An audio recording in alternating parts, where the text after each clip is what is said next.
Well, thanks for being here tonight. The countdown. So as promised, we are now going to look at the conversion from the Medo-Persian Empire to the Bronze. That is, of course, as you would be aware, that is the Grecian Empire. Again, what I would set out to do is to bring to you the Bible prophecies as we know them. They're there. And then see the incredible accuracy of biblical prophecies. People ask, how do you know that the Bible is the Word of God? Well, tell me where the accuracy and the fulfillment every time came from. It can't be anything else. And again, I just keep giving you more evidence and continue to do that. Wait till we get to the book of Revelation. You stick it out. You haven't seen anything yet. Anyway, so the last empire, we're looking at a history that is recorded there, the book of Daniel, which takes us back some 2.5 millennia. And it goes right through till the end of time. Now, Revelation and the book of Daniel are sister books. Babylon ruled for some just over 70 years, or barely, if you like. Medo-Persia is the one that we're going to talk about tonight. We talked about it last week. You remember Cyrus as he took Babylon? You remember that? We'll look at the conversion to the Grecian Empire, which ruled from 331 till 168 BC. And then we have Imperial Rome, the iron represented in that statue. And I'll talk about that next week in the biblical prophecies concerning Rome. And you'll be amazed by some of them. The divided kingdoms, of course, is for later. Now, you remember what we said. The book of Isaiah, the predictions that Isaiah made. Does anybody here remember the year I put to it? 700 BC. Very good. The rise and fall of Babylon predicted. 140 years before the fall, it was predicted. The method by which Babylon would be taken, the river would be dried up, was predicted 140 years before the event. The name of the nation, the Medo-Persians, and the name of the conqueror, Cyrus, he wasn't born yet for the next 80 years. The presence of brass and iron gates, they weren't there at the time of the prophecy, because Babylon was a city on the river Euphrates, or the main branch of the river Euphrates. It was not extended yet as was happening under Nebuchadnezzar to the other side. So that prompted them to produce the brass and the iron gates. So again, well before they were there, they were predicted. The subsequent Bible study that Daniel had with Cyrus, you remember that Daniel survived the transference from the Babylonian Empire to the Medo-Persian Empire. He became a trusted confidant to Darius the Mede, not Darius the Persian, Darius the Mede, and the father-in-law of Cyrus. Now, he had a tremendously important job, and so when Darius the Mede died, and archaeology seems to indicate he had a very brief reign, could have been between 1 and 2 years, it could have been even shorter. He and his wife were poisoned, by the way. And so Cyrus took over, of course. The compliance of Cyrus cannot be explained unless he was impressed. What impressed him? Well, it was God the Spirit. When he saw himself recorded and everything about him, there was no two ways about it. Cyrus could see that there is a God who is alive and who knows the future. And he complied. He sent them back. The destruction and the rebuilding of the temple, the foundations only. It's interesting that Cyrus was bidden to rebuild the temple. And there was a prediction it would only be the foundations. So Cyrus gave an edict. He wanted the Jews in exile to go back. But at the time of this prophecy at 700 BC, Jerusalem is fine.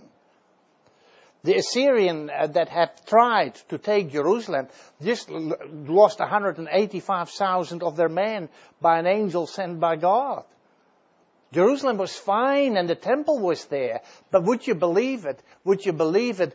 Isaiah predicted that Jerusalem and the temple would be destroyed. He predicted that Cyrus would be the one who sent them back. And that's historically a fact. He also predicted they would get no further in rebuilding the second temple during the reign of Cyrus, only to the foundations, because the work was halted because of interference by some of the local enemies down there who had a lot of evil to say about the Jews. And it was later on resumed again. The second temple was concluded, called the Zerubbabel temple, in 516 BC. The destruction or building of the temples, the foundations only, the predicted exile and return. That's exactly what happened. The duration of the exile was actually a prophecy by Jeremiah, 70 years.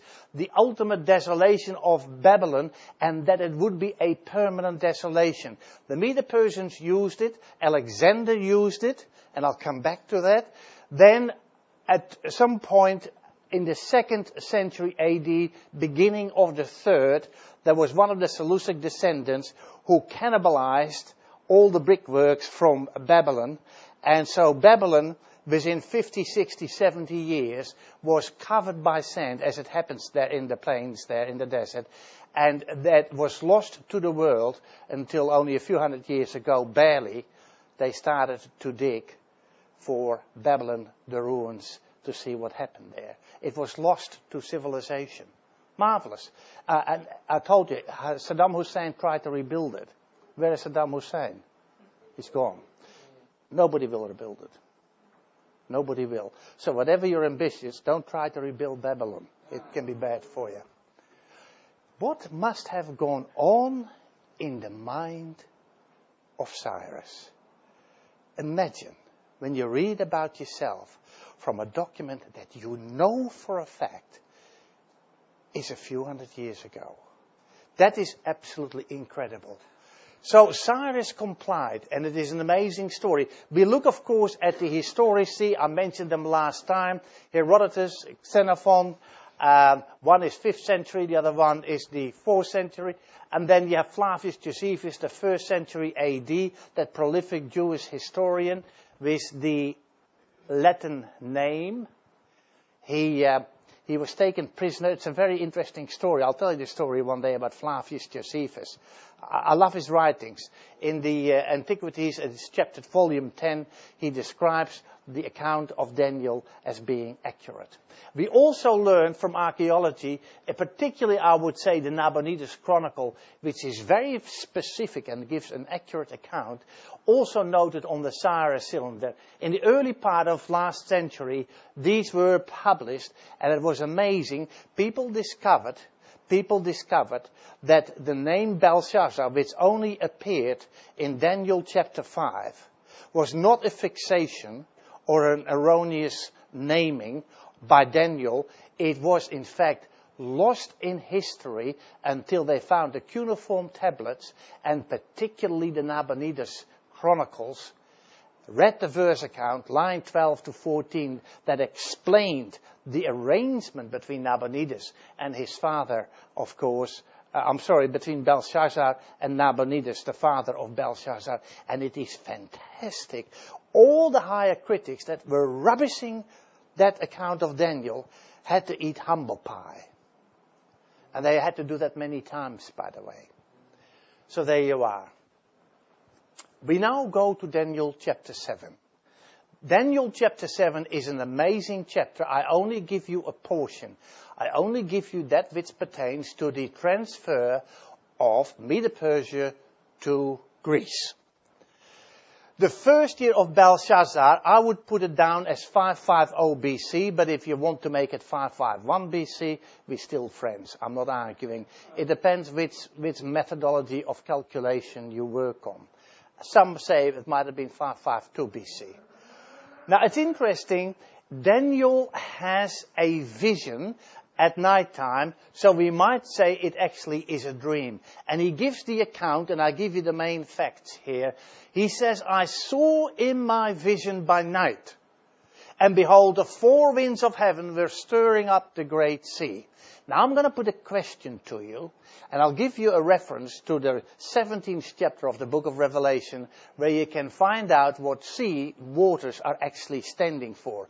If you can remember that, if you haven't learned it yet, learn it tonight. Sea and water stands for what in biblical prophecy? People, multitude, and nations. So we're not talking about a literal sea, although that's what he sees. There's a there's of course a prophetic symbolism here. It happens amongst the nations. Winds of strife. We use that expression. So do the Semitic people. So there you are. We have a strife amongst the nations. That is what he actually is seeing. And 4 great beasts came up from the multitudes, from the sea. Now when we talk about 4 great beasts, we're not talking about literal beast, but we're talking about what? What is a beast symbolic of? Empires, kingdoms, etc. We still use the emblems. We have a kangaroo, you know. They have a kiwi down south, you know. Okay, all right. The lion of Britain, the eagle of the United States, the bear of Russia, etc., etc. Now, have a look at this. Have a look at this. So, we have 4 successive animals. They succeed one after the other. There is an order. There is an order. And it's accurately recorded. And we're going to have a look at 3 of them. The one on the background I'll deal with another time.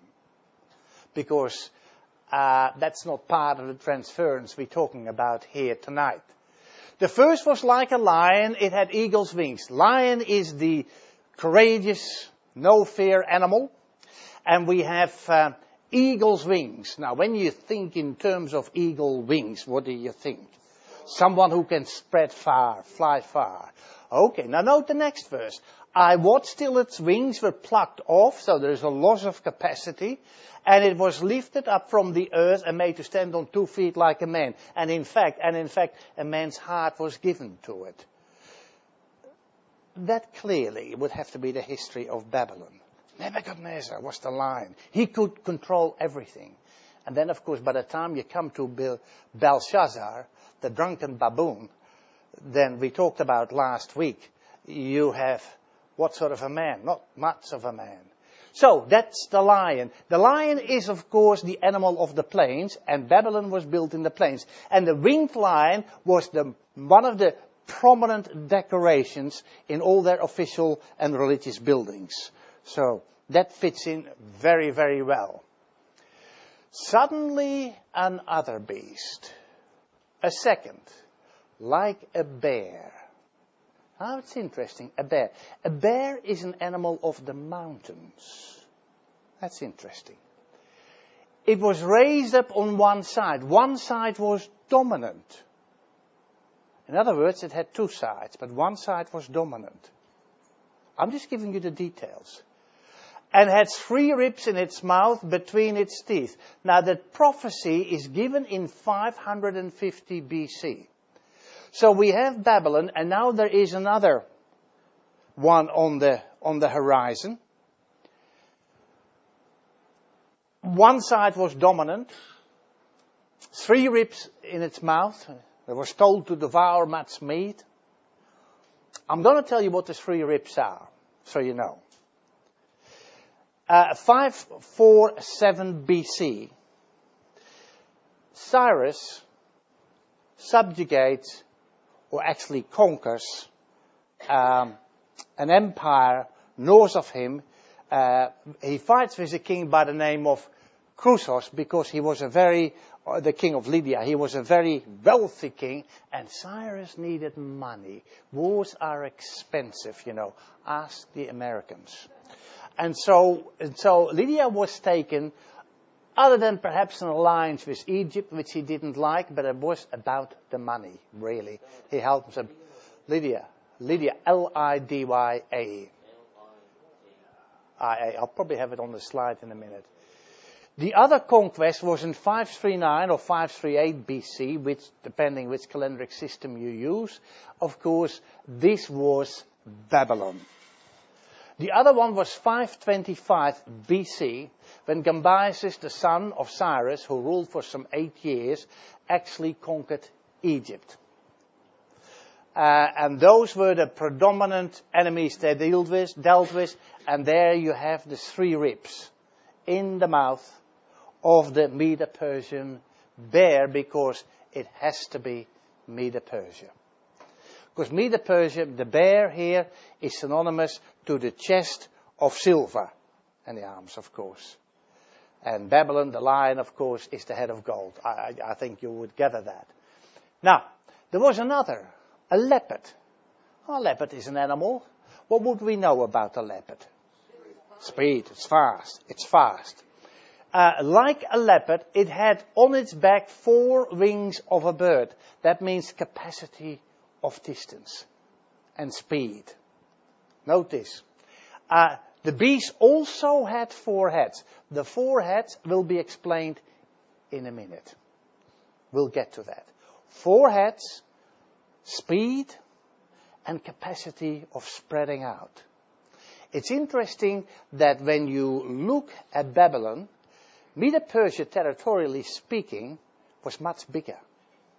And Alexander the Great was again much bigger as well, because we already know it was given dominion, and we know we're dealing with the Grecian Empire. It's interesting, I think, of this year here, 550 BC, you could argue about 551 BC, that was the time when Cyrus asserted himself against the Medes. Astyages was actually his father-in-law. So he had a fight with his father-in-law. Well, father-in-law to be. He married his daughter. That settled the argument. But he was really related through his mum. It's interesting that he did not subjugate the Medes, but he made them into an ally. You understand that? That's what happened at that year. Very significant. Because the Medes were dominant to begin with. Of course, by the time we have the conquest and pursuals of Cyrus, the Persians are dominant. You understand? Good. Remember, it was lifted up on one side. Yeah. Now becomes very, very interesting. The Bible explains itself. We don't have to do that. The Bible does. I came near to one of those who stood by, and I asked him the truth of all this. In other words, what does it mean? And so he told me and made known to me the interpretation of these things. That's in Daniel chapter 7. And he gets an answer. Those great beasts, they're 4, of course we didn't deal with the last one, are 4 kings which arise out of the earth. So we write about the Great Sea. We write about it coming from the people, and these are nations, this beast. So we write about that. That's good. Cyrus defeated Astyages of Media in that year. I just wanted to throw that in. Now we go to chapter 8. We move on. I hope you take all this in. You will? We still got ice buckets. We'll fill them in no time. The 3rd year of Belshazzar, I would put it down as 547, but I'm happy to make it 548 if that makes you feel better. I saw in the vision that I was by the river Ulai. Now, was he there physically there? It's to the east. It probably still belonged to Babylon at the time. We don't know. It's the 3rd year of Belshazzar. I'm sure it did. He might have been there on business, governance, whatever. He was still a civil servant. I saw in the vision that I was by the river Ulai, he said. Then I lifted my eyes and I saw there standing besides the river was a ram which had 2 horns. Now let me explain something. In Daniel 2, that statue, gold, silver, bronze, iron and clay. This is a political account. It's a political account. Chapter 7, the lion, the bear, the leopard, and then the dragon. These are animals of prey. This is military advancements of the various nations. We're now looking, as you look at the animals, you will see that these animals were actually also used by the Israelites for sacrificial services. They were clean animals. A political religious touch. We cover the same history. The Bible works like that. It starts from here, from a particular aspect. Revelation is exactly like that. Then it looks from a different perspective again. The 7 churches, the 7 trumpets, etc. We'll deal with all of those another time. Now, it had 2 horns. Note this. And the 2 horns were high, but one was higher than the other. Note the detail. And the higher came up last. That's interesting. The higher came up last.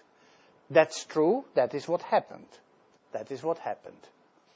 I saw the ram pushing westward, northward, and southward, so that no animal or other kingdom could withstand it. So what are we dealing with? If you look at the endeavors of Cyrus and his sons after, you have a movement that is westward, which is Babylon. You could argue that Lydia was westward, it's actually northwest. Then you could say Egypt, 525, Cambyses.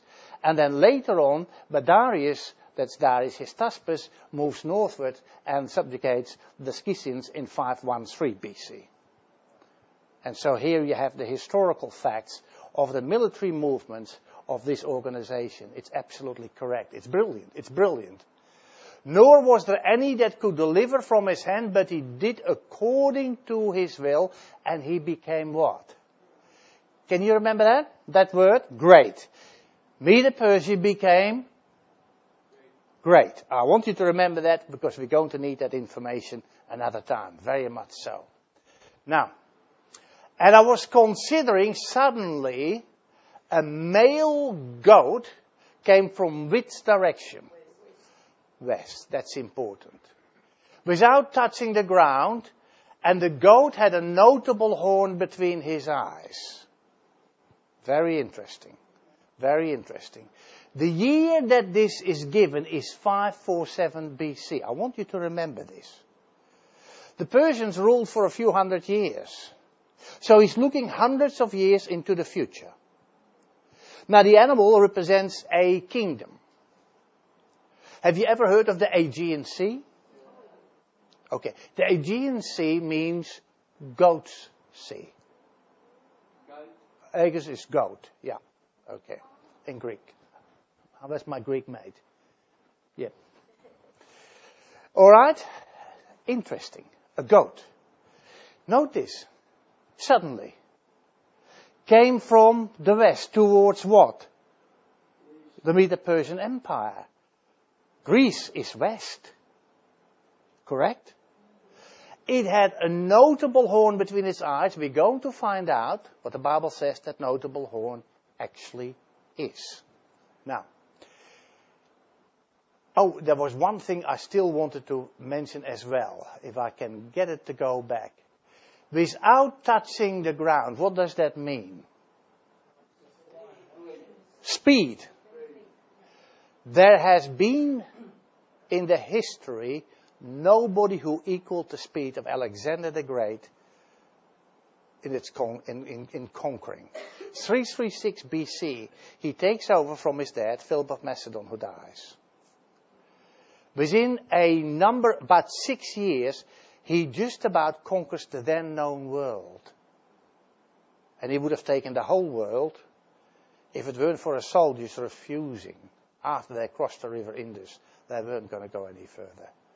We'll come back to that. Now, speed, that was the hallmark. He leapfrogged.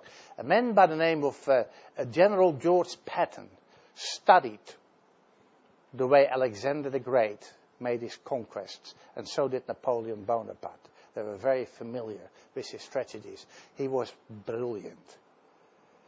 He said to his soldiers, he said, I'm not going to feed you. I'm not going to pay you. But whatever you can grab is yours. And they followed him. They followed him. It was brilliant. What he used to do, he used to forewarn an enemy. Surrender, and I want this, this, and this, and this, supplies and money, or I'll flatten the city and I'll kill you. I'll tell you a story, probably next week. I'm not sure whether we have time tonight, about Alexander. Maybe I'll come to it. Okay. It's fantastic. It's so incredible. Then he came to the ram that had the two horns, which is Medo-Persia, which I had seen standing beside the river, and ran at him with furious power. Furious. Ill feeling. Resentment expressed. A hatred harbored. That is what the conflict was between the Persians and the Grecians. And I'm going to tell you in a minute why. They had good reasons. They had very good reasons. And I saw him confronting the ram. He sees Greece confronting Medo-Persia. He was moved with rage against him, attacked the ram, and broke his 2 horns. In the Hebrew, the word for horn, keren, means power. And horn as well. So he broke his power. He broke his horn, his defense. Nothing left. There was no power in the ram to withstand him, but he cast him to the ground, trampled him, and there was no one that could deliver the ram from his hand. Darius II was the last of the Persian kings. He fled. His bodyguard killed him. When Alexander arrived on the scene, he looked from his horse and he looked at Darius and he said, "This world is not big enough for the 2 of us." And when the bodyguard said, "Oh, we killed them for you," he said, "That's good." And he said to the soldiers, "Kill them as well." He had his bodyguard killed as well. He thought it was betrayal. The wife of Darius II was treated most courteously. Alexander said, "Nobody touches that woman." And the children. And they were kept for as long as they wanted to in Babylon, the city. So there you are. He could be generous. But he was also a bit on this. He killed his best friend and he never got over it in a rage of drunken anger. Now, the Battle of Arbela. He crossed the Hellespont in about 333 BC. There was a battle at Issus, there was a battle at Granicus, but the one that really did it was the Battle of Arbela. I haven't put all the details of the movements of Alexander, but after Granicus and Issus, he actually went down south to Egypt. You know the city Alexandria? Yeah, that's his. You understand? They saw him come, they hailed him as a god. And it was virtually no resistance. He did very well. On the way, might as well tell you the story. On the way from the Hellespont that he crossed when he came down to Egypt, he had to go through a country called Palestine. There's a city we all know called Jerusalem. And so he sent some representatives to Jerusalem and he told them he wanted 10,000 men and he gave a whole list of supplies. Give it or else. If you don't, I'll flatten this city.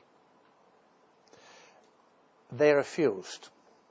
And the reason why they refused is because they had given an oath of loyalty to the Persian king and they felt they could not break it.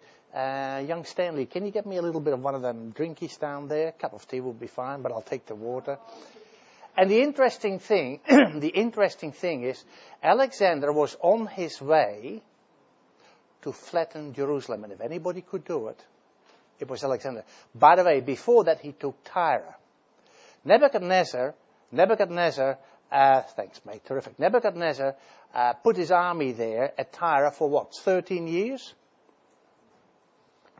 He got the land part, but he never got the sea part. Alexander got both. 6 months. No worries. Magnificent story. Love that story. Now, he's on his way to Jerusalem. Jerusalem is in sight. There he is with his army. The gates open. And out comes a procession of priests. And at the front is the high priest. His name is Jaddua. And they approach Alexander. And then his generals, his soldiers, see Alexander do something they didn't think he would ever do for anybody. Alexander got off his horse. It's a true story. And he walked over to the priest and he knelt before the priest. And the priest had with him a scroll. Which book do you think it was? Oh yes, the very chapters that you and I are dealing with here tonight. And he showed Alexander that he would conquer the Medo-Persians. They said, you will fight the next battle. You will win. It's written here. The year 547 BC, the Battle of Arbela is 331. It's over 200 years away. They say, you will win. And Alexander was so impressed. Yeah, 547 was the prophecy, the vision. And the Battle of Arbela, the concise determining battle, which was on a ratio of 1 to 40. Would you believe it? He only had 35,000 men when he crossed, and 40 times, somewhere between 30 and 40 times more was the numerical number of the Medo-Persian army, but he won. It was prophesied. Now, it's interesting. His soldiers were puzzled. And the priest, Alexander said to the priest, I will not touch your city. You are free of the obligation. And they thanked him, and then they asked him. They said, you're going to conquer Medo-Persia. We have many country fellow men, of course, in exile that has now established themselves. You know, they didn't even want to go back to Israel, Palestine and Jerusalem. Would you see to it that they can practice their religion without any discomfort or hindrance? And he said to them, I'll see to that. And he did. He did. So when he got back to his men, they said, oh, why did you do that? Why did you do that? And Alexander said, I did that because I saw in a dream that very man, the high priest and the priest. I saw that procession. I saw it in a dream. And it just hit him when they started to walk towards him. And that made him go off his horse and bow down. It's an incredible story, isn't it? Yeah, it's a great story. Lots of stories. I love history. I hope you do too. It's good. It's good for you. Now, therefore the male goat grew very great. Now the ram was what? Great. This one becomes, I want you to remember that, okay? Please put it in the back of your mind. But when he became strong, the lad's horn was broken. That brings us to the year 323 BC. That brings us to the very location where Belshazzar had his farewell party, as it is recorded in Daniel chapter 5. The very location. It was exactly the same spot where Alexander died. How did he die? Exhaustion and booze. They say he might have had a river fever, which probably was true, but yeah, hard to say. There is no medical certificate to verify this, but he was sick and his resistance was low because of the drinking and overexhaustion. And so Alexander the Great there died, and just before he died, his generals were all around his bed. Not that they particularly were worried about Alexander, but they had a question for Alexander. They said, Sire, to whom shall the kingdom go? No, that's not true either. We'll come to that. He raised himself up and he said, typical Alexander, it shall go to the strongest. How about that? And I will tell you the story, what happened after the death of Alexander. 323, he dies. The age of 33, maybe 32. That's it. That's it. The same age as Jesus, most likely. Yeah, that's interesting. It's interesting. And in the place of it, 4 notable ones came up towards the 4 winds of heaven. And we'll come back to that text one day for a different reason. But it divides in 4. 4 horns, 4 powers. That's what it means. The Grecian Empire, 331, the Battle of Arbela, that is when the last contingent of the Grecian Empire was conquered by the Romans, but we'll come to that another time. Okay. Now, have a look at this. Chapter 8. The year 547 BC. He says, it happened when I, Daniel, had seen the vision and was seeking the meaning, that suddenly there stood before me one having the appearance of a man. A celestial being. And I heard a man's voice between the banks of the Ulai River. I'm not sure exactly where that river was. He says, this is what the voice said. Who called and said, Gabriel, make this man understand the vision. It's interesting, isn't it? Gabriel. He's mentioned a few times in the book of Daniel. He's certainly mentioned in the New Testament. He announced the birth of Christ. And he announced the birth of John the Baptist. Remember Zacharias having difficulty believing? Yeah. And he says, I'm Gabriel. I stand next to God. Yeah. So, Gabriel means strong man of God. Make this man understand the vision. Now, he's got to understand the vision. The Bible explains itself. The Bible interprets itself. This is a key reality.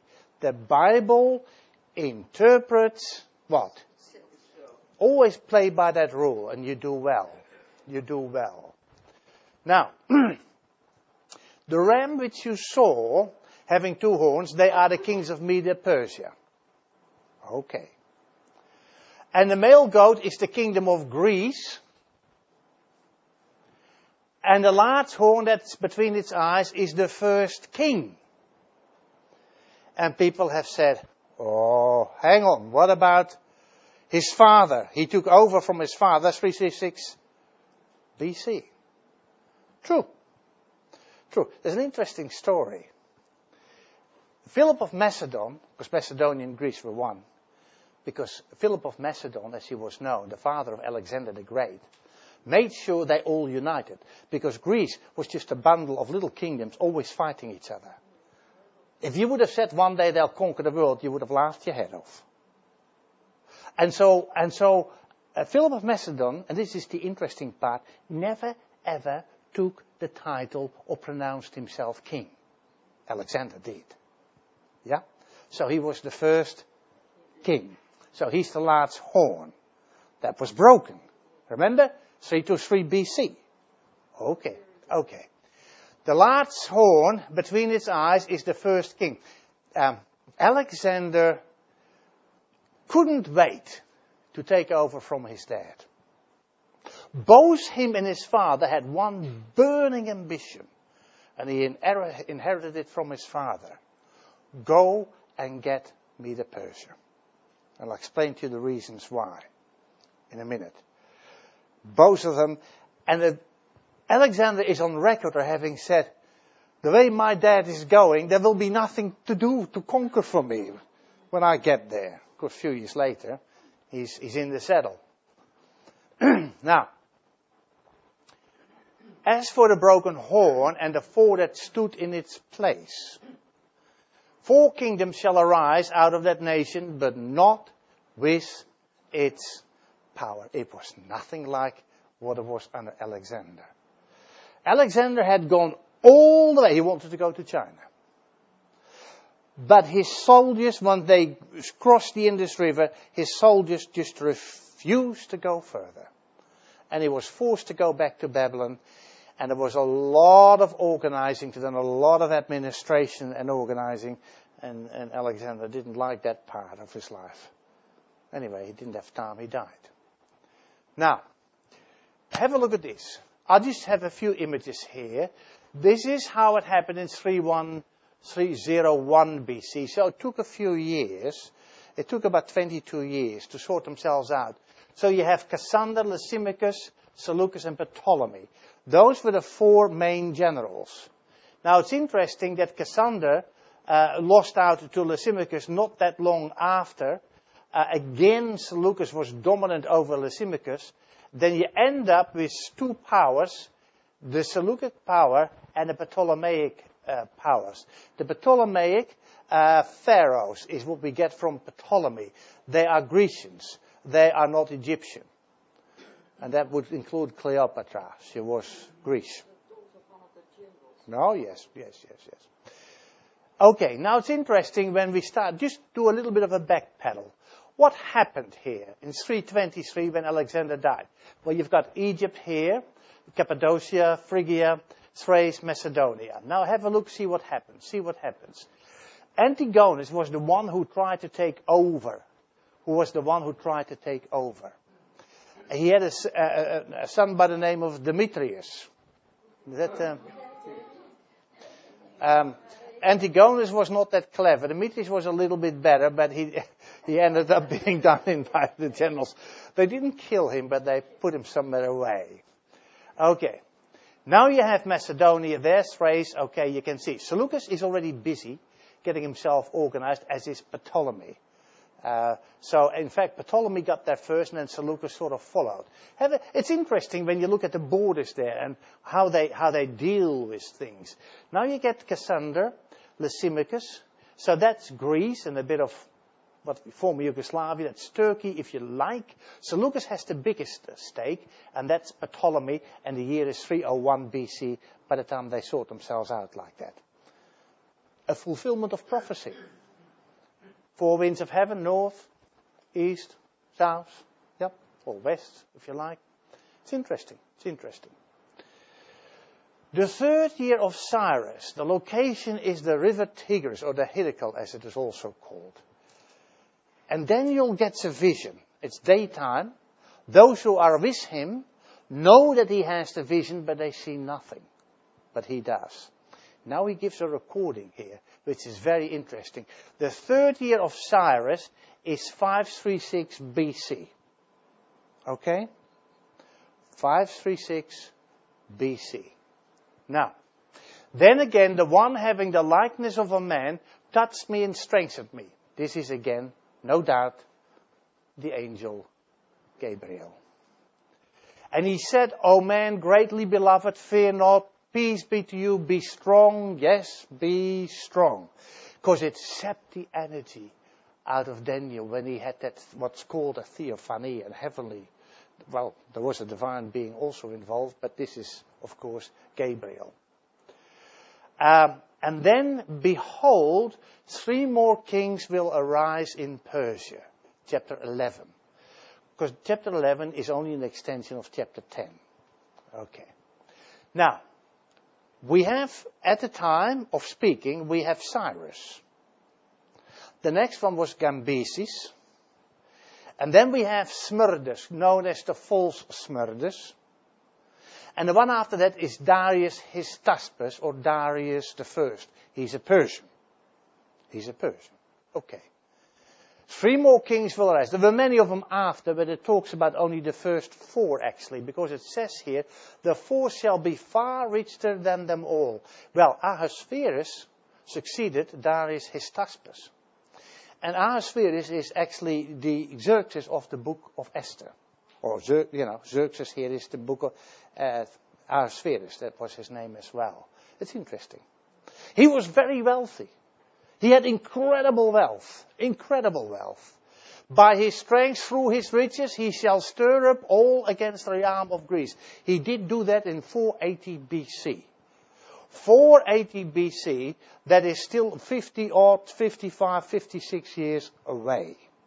It's interesting. That's exactly what happened. I'll show you. By his strength, through his riches, he shall stir up against the realm of Greece. Now, look at the solid line. That was an undertaking made by Darius Hystaspes, Darius the First, against Greece. They didn't like that, the year 490 BC. This one, the broken line here, is more extensive. Thermopylae, you have heard the story there, the betrayal, how they got through that pass. This is a very interesting location here. The Salamis, the sea battle of Salamis.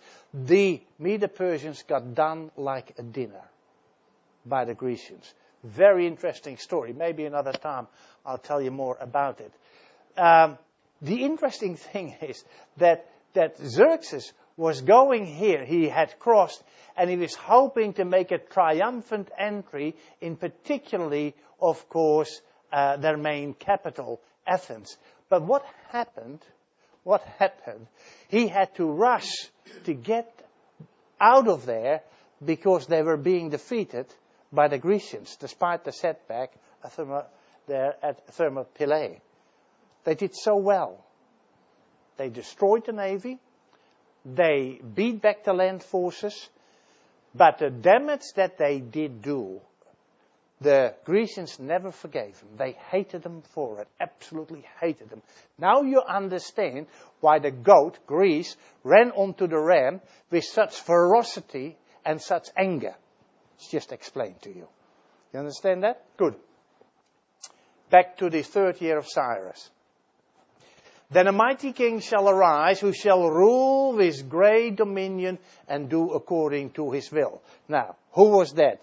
Who succeeded the Persian kings? Alexander. Alexander did. And when he has arisen, his kingdom shall be broken up. Well, we know that, 4 of them. And divided towards the 4 winds of heaven. We saw that. I showed you the map. Okay, you know that. But not amongst his posterity. When Alexander died in the year 323, it didn't go to his son. He had 2 of them. I'll show you in a minute. Didn't go to them. In 536, 100+ years before the occurrence, it is told that his son, which is normally the way it goes, isn't it? You keep it in the family. No, they didn't get it. They didn't get it. Nor according to his dominion which he had ruled. What came after was nowhere near as powerful, for his kingdom shall be uprooted. Of course, they ultimately disappeared. Now here is something interesting. Alexander had 2 sons, folks. One by his wife Barsine. His name was Hercules, who was alive at his death. He was only a little kid. He had another one by Roxane, born after his death. She was pregnant when he died. The general Cassandra was the one that was actually responsible for having those 2 kids. Well, killed, really. Yeah, that was mainly his doing. But it's interesting. Somewhere along the line, you got to start taking the Bible very serious, because fact after fact after fact. Now, people say, oh yeah, you know, the book of Daniel was written after the event. If that's the case, then Daniel is not a prophet, he's an historian. Jesus called him a prophet. In the Tanakh, the Hebrew Bible, he's used to be amongst the prophets. Now they put him in the writings, but that's for a very different reason. Okay. I'll come back to that. Now, Ezekiel. Some evidence that Daniel was a 6th century BC figure. He was a contemporary of Ezekiel. Ezekiel ministered to the Jews who were in exile. They were contemporaries. Daniel was on the court, at the court. Ezekiel was amongst the Jews. There at the rivers of Babylon. They were whinging and wailing. And they said, well, we're here because of our forefathers. They disobeyed. And Ezekiel's message to the people was, no, you disobeyed. You're here because of you. And righteousness and unrighteousness cannot be transferred from one person to another. And here's a statement. Look at that. Daniel 14, twice mentioned by name. Even these 3 men, Noah, Daniel, and Job. What's the middle name? Daniel. He knew Daniel. He knew Daniel. And he puts them together with Noah and Job. Now, nor Job nor Noah were Israelites, let alone Jews, because they are the descendants of Abram. Noah was there before Abram, as was Job, or maybe a contemporary, but not related to Abram. Even if these three men, Noah, Daniel and Job, were in it, they would deliver only themselves by their righteousness, says the Lord. Verse 20. Have a look at this. Even though Noah, Daniel and Job were in it, as I live, says the Lord, they would deliver neither son nor daughter. They would deliver only themselves by their righteousness. Twice. How do you explain that? The critics have jumped through so many hoops trying to explain away this Daniel. But you can't. You can't. The position locks him in. He's mentioned. He's a 6th century BC prophet. No question about it. I'll give you more evidence. Flavius Josephus, who loved the Roman way of life, and he wanted to marry Jewish life and Roman life. Of course, he never got far with that. He wrote against Appian. Appian was a Roman critic. And he had something to say about their religion. And this is part of the reply that Josephus gave. But as to the time from the death of Moses, that would have been about just after 1500 BC, probably 1450 BC, until the reign of Artaxerxes, king of Persia, who reigned after Xerxes. Now, Artaxerxes Longimanus, we're going to talk about him another time. And there's a date that will come up, 457 BC. He was a 5th century, latter part, Persian ruler. And I'll tell you who was working under him. Ever heard of Ezra? Ezra the scribe. Ever heard of Nehemiah? Ezra means help. Nehemiah means comfort. That's the best way of translating it. Now, it's interesting. Flavius Josephus now turns to the latter part of the 5th century BC. We're talking probably close to 400 BC. Let me pick a round figure. Let me say 400 BC to make things simple, when you have the last prophet by the name of Malachi. Malachi, my messenger. It's the last book of the Old Testament. Now it's interesting. He says, as to the time from the death of Moses till the reign of Artaxerxes Longimanus, he was his full name, king of Persia, who reigned after Xerxes, Ahasuerus that is. The prophets who were after Moses, all the other prophets were after Moses, wrote down what was done in their times, 13 books. He does not accept anything after the book of Malachi. And Ezra and Nehemiah, particularly, well, both of them in different ways, contributed to the canonization of the Tanakh, the Hebrew Bible, which is exactly the same as your Old Testament. Okay? There was a reported meeting in Jamnia 101 AD, chaired by Gamaliel II. You have heard Gamaliel I, that was the teacher of Paul. His son, reportedly, there's no details further at hand, they decided on that meeting there that all the other apocryphal writings that were there were to be rejected because they were not in harmony with the Bible. And if you study them, you'll find that's exactly true. Maccabees 1 is interesting historically, but none of them are accurate. Now, that means next week we are going to go from bronze to iron. And then we'll get the clay business afterwards. Okay.